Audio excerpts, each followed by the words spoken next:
દેશભરમાં મતચોરીનો વિષય હાલ ચર્ચાનો વિષય બન્યો છે, કારણ કે મતદાર યાદીઓમાં ગેરરીતિઓ કરી સાચા ખોટા મતદારો નોંધાયેલા છે કે રદ થયેલા હોવાની બાબતે દેશભરમાં વિરોધ અને વિવાદો શરૂ થયા છે. પણ આ વિરોધ અને વિવાદમાં સત્ય કેટલું?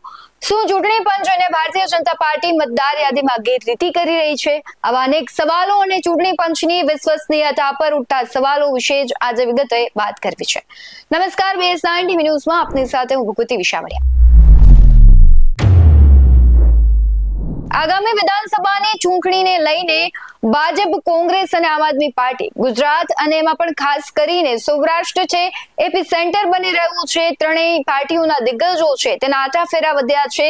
ત્યારે કોંગ્રેસની વાત કરીએ તો કોંગ્રેસ હવે વોટ ચોરીના મુદ્દાને લઈને આક્રમક મૂડમાં દેખાઈ રહી છે. ન માત્ર બિહાર કે અન્ય રાજ્યો પણ હવે ગુજરાતના ઉપલેટા અને ખાસ કરીને ધોરાજી જેવા શહેરો છે તેમાં પણ વોટ ચોરી થઈ હોવાના કોંગ્રેસ આક્ષેપ કરી રહી છે. ત્યારે હાલ એવા સમાચાર પ્રસારિત થઈ રહ્યા છે કે ચૂંટણી પંચે મત ચોરી કરી છે. તો સમજવાની વાત એ છે કે દિલ્હીથી ચૂંટણી કમિશનરો મતદાર યાદીઓ તૈયાર કરવા નથી આવતા.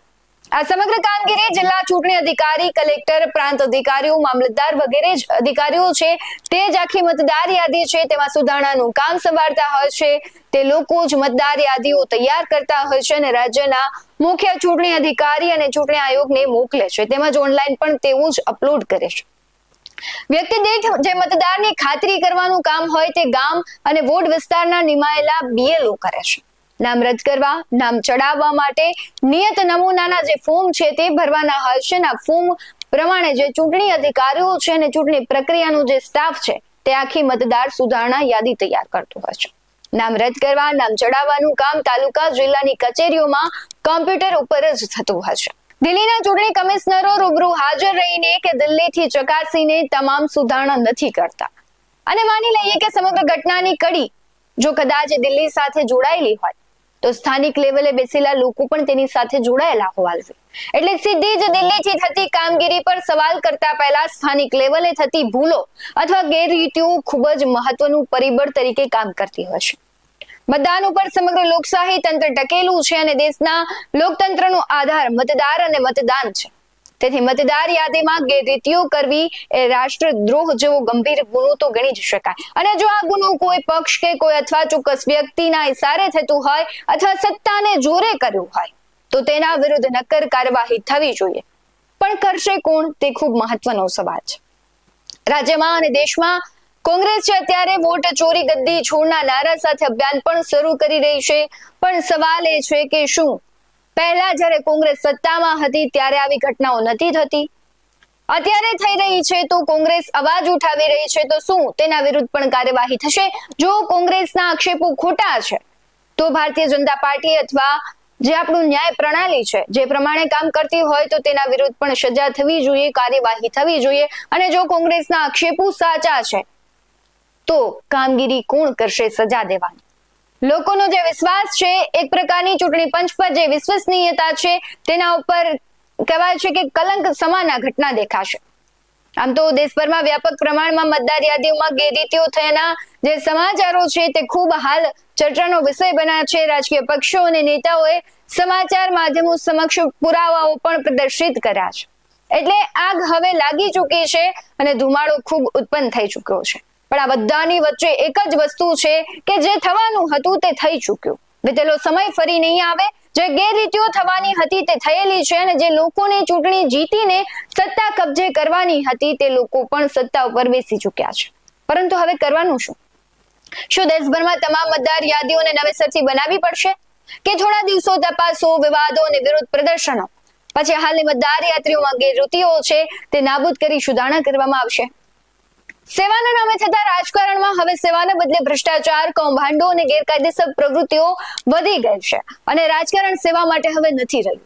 ગરીબો માટેની યોજનાઓ છે તેનો ઉપયોગ ધનવાન કરી રહ્યા છે, વ્યવસાય તે બની ગયો છે. એટલે રાજકારણીઓ ફરી જે કોઈ સુધારણાઓ કરશે તો પણ તેમાં ફરી કોઈને કોઈ ગેરરીતિઓ છે તે ઉત્પન્ન થયા જ કરશે. ક્યારેક ભ્રષ્ટાચાર મુક્ત રાજનીતિ નહીં થઈ શકે એ વાસ્તવિકતા છે અને આપણે બધાએ સ્વીકારવી પડશે. અને જે પ્રમાણે ફરી આખી પ્રક્રિયા કરવામાં આવશે તો એ પ્રક્રિયા ખૂબ ખર્ચાળ છે અને અશક્યની નજીક છે. આટલો બધો ડેટા છે તે કલેક્ટ કરવો, એમાં જે ગેરરીતિઓ રહે છે તેને સુધારવી, આના માટે ખૂબ લાંબો સમય જોઈએ, ઘણા બધા લોકો જોઈએ, એમાં નાણાકીય વ્યય પણ ઘણો થાય. એટલે આ સમગ્ર ઘટના છે એ ખૂબ ખર્ચાળ અને અશક્યની નજીકની છે. લોકશાહી અને ચૂંટણી પંચ છે આખી પ્રક્રિયા શુદ્ધ કરવા શું કરી શકે તેની વાત કરીએ તો ભારતમાં આધાર કાર્ડ, રાશન કાર્ડ, ચૂંટણી કાર્ડ, પેન કાર્ડ, પાસપોર્ટ એ નાગરિકતાનો આધાર નથી, પરંતુ જુદા જુદા વિષયોની પ્રશાસનની કામગીરીઓ માટે નાગરિકની ઓળખ પ્રસ્થાપિત કરવાના માત્ર ઓળખપત્રો છે. આ ઓળખપત્રો સરકારી તંત્ર દ્વારા તૈયાર થયેલા હોય છે અને આ બધા જ ઓળખપત્રોના ચોક્કસ નંબરો આપવામાં આવ્યા છે. હાલ ટેકનોલોજી અને ડિજિટલ સાયન્સનો જમાનો છે, ત્યારે હવે મતદાર યાદી માટે પણ તેનો સીધો ઉપયોગ કરવો પડશે. હજારો પોર્ટલ અને હજારો એપ્લિકેશનનું સરકાર નિયંત્રિત કરી રહી છે, ત્યારે તો મતદાર માટે એક વિશેષ પોર્ટલ પણ શરૂ કરવું પડશે. અને જો આ વિશેષ પોર્ટલ શરૂ કરાશે તો દરેક નાગરિકની નવેસરથી તેના ચૂંટણી કાર્ડ નંબર, આધાર કાર્ડ નંબર, પોતાનું નામ, પછી માતાનું નામ, પછી પિતાનું નામ, પતિનું નામ, ગામ નંબર, વોર્ડ નંબર, શહેર, તાલુકો, જિલ્લો અને ફિંગરપ્રિન્ટ અપલોડ કરીને મતદાર યાદી તૈયાર કરવી પડશે. પણ મેં જે પેલા કહ્યું કે આખી પ્રક્રિયા છે અશક્યની નજીક છે, એટલે ભ્રષ્ટાચાર મુક્ત અને જે વોટ ચોરી વાળો આખો મામલો છે તે આખો સોલ્વ થવો ખૂબ અઘરો છે, ખૂબ ખર્ચાળ પ્રક્રિયા છે, ખૂબ સમય માંગી લે એવી પ્રક્રિયા છે. ત્યારે હવે કોંગ્રેસ આ મુદ્દાને લઈને મેદાને તો પડી છે, પરંતુ આનું કોઈ સમાધાન આવશે કે નહીં, કોઈ રસ્તો નીકળશે કે નહીં, આખી જે કૌભાંડ થયું છે તો એ બહાર આવશે કે નહીં, તે સૌથી મોટો સવાલ છે. આપણે ઘણી વખત જોતા હોય છે કે એક મતદારના બે જગ્યાએ નામ હોય છે, તો કેન્દ્ર સરકાર પાસે આધાર કાર્ડ માટેનો સંપૂર્ણ ડેટા પણ તૈયાર છે. આધાર કાર્ડને એકમાત્ર મતદાન ઓળખપત્ર તરીકે માન્ય કરીને બીજા ઓળખપત્રોને મતદાન માટે અમાન્ય કરીને મૂળથી જ મતદાર યાદીઓ છે તે સુધારી શકાય છે. મતદાન માટે અનેક પ્રકારના જે ઓળખપત્રો છે એ માન્ય કરવાની જે મૂળ છે રીતિ, એ જ ક્યાંક ગેરરીતિ કરવાનું અને કૌભાંડ આચરવાનું પહેલું છે. આવું લોકમુખે ચર્ચાઈ રહ્યું છે, ઘણા રાજકીય વિશ્લેષકો કહી રહ્યા છે, તજજ્ઞો કહી રહ્યા છે, તેના આધારિત જ આપણે કહીએ છીએ. અને ખાસ આપણે જોતા હોય કે ગુજરાતમાં વિધાનસભાની ચૂંટણીઓ છે બે તબક્કામાં થાય છે. સૌરાષ્ટ્ર અને કચ્છ, દક્ષિણ મધ્ય ગુજરાતની અલગ અલગ ચૂંટણી કરવાનું પણ આ એક જ કૌભાંડ છે, જેથી મતદાર યાદીમાં બે જગ્યાએ મતદાન કરવાની તક ઉપલબ્ધ થાય. સૌરાષ્ટ્રમાં મતદાન હોય ત્યારે સંખ્યાબંધ બસો દ્વારા અમદાવાદ, સુરત, નવસારી જેવા વિસ્તારોમાંથી લોકો વતનમાં ગામડાઓમાં મતદાન કરવા જઈ શક્યા છે. અને બીજા તબક્કાના મતદાન સમયે પણ મધ્ય ગુજરાતમાં તે હાજર રહી શકે છે. દેશમાં મતદાર જાગૃતિ નથી, એટલે કોઈ પણ ચૂંટણીમાં સરેરાશ 65% મતદાન થાય છે અને એના પરિણામે જ મતદાર યાદીમાં ગેરરીતિ કરવાનો વિકલ્પ બને છે. બીજું કે 12 થી 14 જેટલા અલગ અલગ ઓળખપત્રો માન્ય છે, એટલે ચૂંટણી કાર્ડને બદલે રાશન કાર્ડ, આધાર કાર્ડ, પાસપોર્ટ, ડ્રાઇવિંગ લાયસન્સ વગેરે રજૂ કરીને મતદાર યાદીમાં નામ હોય ત્યાં મતદાન કરી શકે. આથી થોડા ફેરફાર સાથે 2-3 મતદાર યાદીમાં નામ ચડાવેલા હોય છે, તો પછી એક પછી એક હારે 2 થી 3 વખત મતદાન કરવાનો અવસર પણ બની શકે. આંગળી ઉપર જે શાહીનું નિશાન કરવામાં આવે છે એ દૂર કરવું ખૂબ સરળ છે.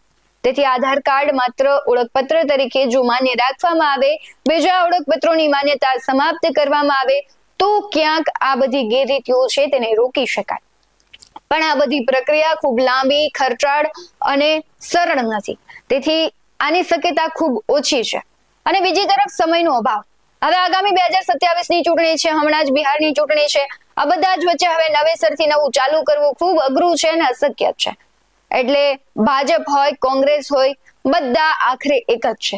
બંને પક્ષોએ ખૂબ લાંબા સમય સુધી સત્તામાં રહી સરકાર ચલાવી, એકબીજા પર હાલ આક્ષેપ કરી રહી છે, ત્યારે આખરે નુકસાન બધાનું જનતાને છે. કોંગ્રેસ અભિયાન ચલાવી રહ્યું છે વોટ ચોરી મુદ્દે, પણ તેનું આ અભિયાન આગામી ચૂંટણીમાં કેટલું અસર કરશે તે જોવું રહ્યું. આ આજકાલની વાત નથી. કોંગ્રેસ ઘણા છેલ્લા સમયથી વોટ ચોરીના મુદ્દાને લઈને રાહુલ ગાંધી પ્રેસ કોન્ફરન્સ કરી રહ્યા છે, જે ગેરરીતિઓ થઈ છે તે ખુલ્લી પાડી રહી છે અને માહિતી આપી રહ્યા છે, પુરાવો દેખાડી રહ્યા છે.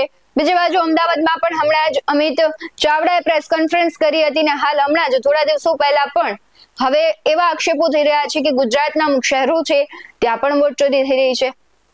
ધીમે ધીમે છે આખું કેન્દ્રથી લઈને જે ગ્રામ્ય વિસ્તાર છે ત્યાં પહોંચી રહ્યું છે આખું વોટ ચોરીનું આખું કૌભાંડ.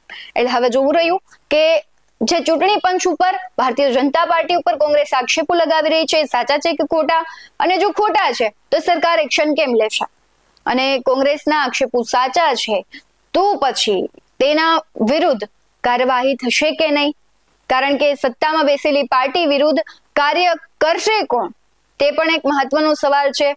જે પ્રમાણે આખું કહેવાય છે કે સ્ટ્રક્ચર છે એમાં ક્યાંક રીતિઓ છે, એ ભારતીય જનતા પાર્ટી હોય, કોંગ્રેસ હોય, આમ આદમી પાર્ટી હોય કે કોઈ પણ પક્ષ હોય, પણ જે પહેલેથી ચાલી આવેલી ભૂલો છે એ હવે ક્યાંક મોટું સ્વરૂપ ધારણ કરવું છે, ત્યારે આ સ્વરૂપ ધારણ તો થઈ ગયું છે, પણ હવે તેને રોકશે કોણ? કારણ કે જ્યારે ભ્રષ્ટાચારની ગટર હોય અને ગોટરમાંથી નદીઓ વહેવા લાગે ત્યારે તેને રોકવી થોડી અઘરી થઈ જાય છે. તમારું શું કહેવું છે કમેન્ટ બોક્સમાં જરૂરથી જણાવજો કે આખી જે પ્રક્રિયા છે આખી વોટ ચોરીની, એને તમને કઈ રીતના લાગે છે કે હવે નવેસરથી કરવી જોઈએ કે જે પછી અત્યાર સુધી થઈ ગયું છે તેને રોકવા માટે શું કરવું જોઈએ? આવા જ વધુ અહેવાલો સાથે ફરી મળતા રહીશું. તમે અમારી YouTube ચેનલને સબસ્ક્રાઇબ કરવાનું, અમને Facebook અને Instagram પર ફોલો કરવાનું ભૂલશો નહીં. બાકી અમને અપડેટ્સ મેળવવા માટે જોતા રહો BS19 ન્યૂઝ. નમસ્કાર.